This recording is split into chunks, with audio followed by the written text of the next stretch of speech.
Hi everyone. నేనైతే summer వచ్చిందంటే మామిడి పండ్లతో పాటు ఈ నేరేడు పండ్ల కోసం కూడా వెయిట్ చేస్తుంటాను. వీటిని చూశానంటే అస్సలు తినకుండా ఉండను. మరి ఎప్పుడూ తినే విధంగా కాకుండా వీటితో డిఫరెంట్‌గా జ్యూస్ చేసుకుందాం రండి. దీనికోసమైతే నేరేడు పళ్ళని శుభ్రంగా కడిగేసేసి ఒక గిన్నెలోకి తీసుకొని చేత్తో లైట్‌గా ప్రెస్ చేశామంటే ఇత్తనం అనేది చాలా ఈజీగా సెపరేట్ అయిపోతుంది.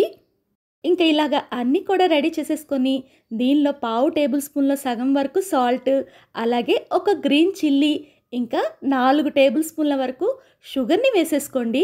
ఇదంతా కూడా మిక్సీ జార్‌లో వేసేసుకొని 100 ml వరకు వాటర్‌ని వేసుకొని దీన్నంతా కూడా బర్రని మిక్సీ పట్టేసుకోండి.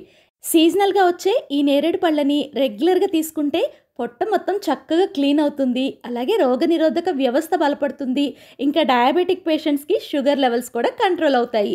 నేరేడు పళ్ళు తినని పిల్లలు కూడా ఈ జ్యూస్‌ని సూపర్ టేస్టీగా ఉంది అని చెప్పని తాగేస్తారు. మీరు కూడా దీన్ని ట్రై చేయండి. నేనైతే దీన్ని టేస్ట్ చేసి ఎలా ఉందో చెప్పేస్తాను. ఇదైతే పుల్ల పుల్లగా, కారం కారంగా, తీయ తీయగా భలే ఉంది.